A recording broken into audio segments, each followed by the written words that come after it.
Welcome बच्चों। इस video में हम आपको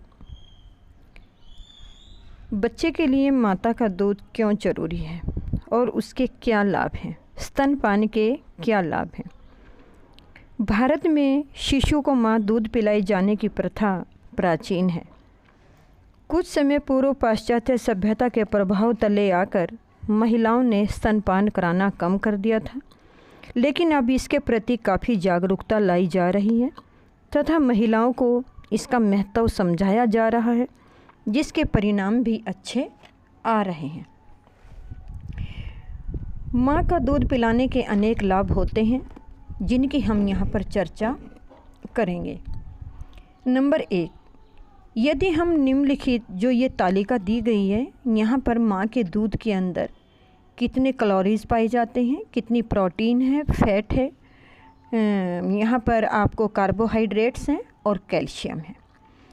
नंबर 1, यदि हम निम्नलिखित तालिका पर ध्यान दें तो यह जान पड़ेगा कि माँ के दूध में गाय भैंस के दूध की तुलना में अधिक पौष्टिक तत्वों की मात्रा कम होती है, लेकिन यह शिशु की आवश्यकताओं के बिल्कुल अनुरूप होती है। मानव शिशु बहुत कोमल होता है तथा वह गाय भैंस के दूध को मूल रूप से पचा नहीं सकता। गाय या भैंस का दूध उसके बछड़े के लिए बना होता है तथा मानव शिशु को देने के लिए उसे वसा रहित पतला करना पड़ता है। उसमें चीनी भी मिलानी पड़ती है, जबकि माँ के दूध में सभी पौष्टिक तत्व शिशु की आवश्यकता के अनुसार उचित मात्रा तथा अनुपात में पाए जाते हैं। इसमें यह तत्व बहुत कोमल रूप में होते हैं, जिन्हें शिशु सरलता से पचा सकता है।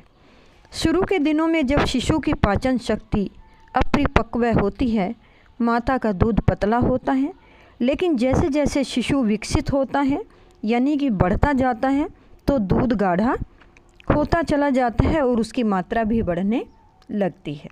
नंबर 2, स्तन दुग्ध साफ, दूषण रहित तथा सुरक्षित होता है। शिशु इसे सीधा स्तन से ग्रहण करता है, इसलिए इसमें किसी प्रकार के दूषण की संभावना लगभग न के बराबर होती है। यही कारण है कि शिशु का विभिन्न प्रकार के संक्रमणों से बचाव रहता है। गरीब तथा अशिक्षित परिवारों में इसका महत्व बहुत अधिक होता है। ऐसे परिवार प्राय अस्वच्छ तथा अस्वस्थ वातावरण में रहते हैं, इसलिए शिशु द्वारा दूसरे स्रोतों से ग्रहण किए गए दूध में दूषण का भय अक्सर बना रहता है, जिसके फलस्वरूप बच्चे को पेट का संक्रमण हो सकता है। स्तनपान कराने वाले शिशुओं में पेट के रोग कम देखने को मिलते हैं। नंबर 3, स्तनपान कराना सहज तथा सरल भी होता है। यदि व्यावहारिक रूप से देखा जाए तो यह ऐसा आहार है जो बच्चे को किसी भी समय पर उपलब्ध कराया जा सकता है। माँ किसी दूसरे घर गई हो या यात्रा में हो या बच्चे को किसी कारणवश समय से पहले भूख लग जाए तो माँ का दूध सदा उपलब्ध रहता है। दूध तैयार करना, उसे गर्म ठंडा करना, बोतलें धोना तथा उन्हें उबालकर विसंक्रमित करना, निप्पल का मुलायम होना तथा उसके सुराख को उचित आकार का करना आदि कई झंझटों से माँ को मुक्ति मिल जाती है।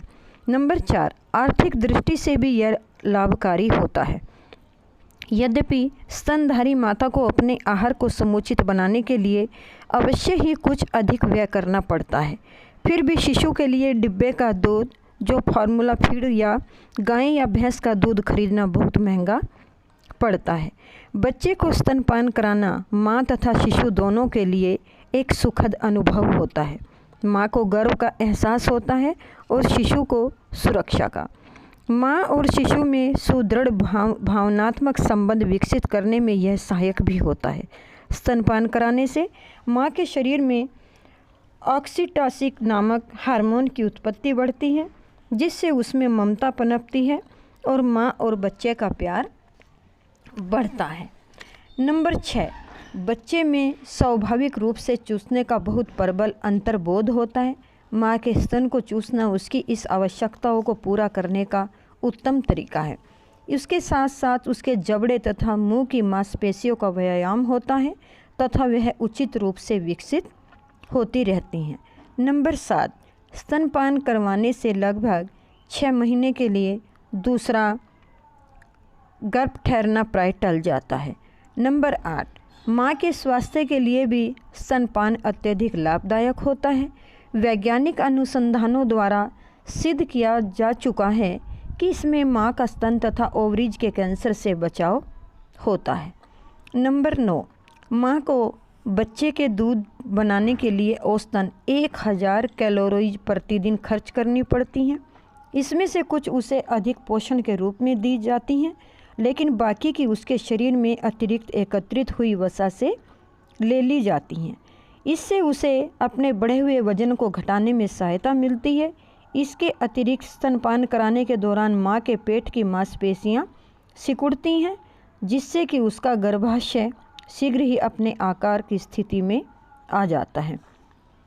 नंबर 10, बच्चे के जन्म के तुरंत बाद 2-3 दिनों में माँ के स्तन से दूध की बजाय एक पीले रंग का द्रव निकलता है, जिसे कोलोस्ट्रम कहते हैं।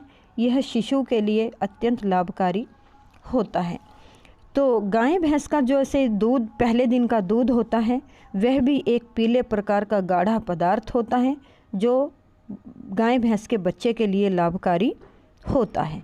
यहाँ पर आपको छोटे बच्चे के लिए माँ का दूध क्यों ज़रूरी है और माँ और बच्चे दोनों इससे कैसा अनुभव करते हैं, इस वीडियो में ये बताया गया है। तो आप ये सभी पॉइंट याद करेंगे।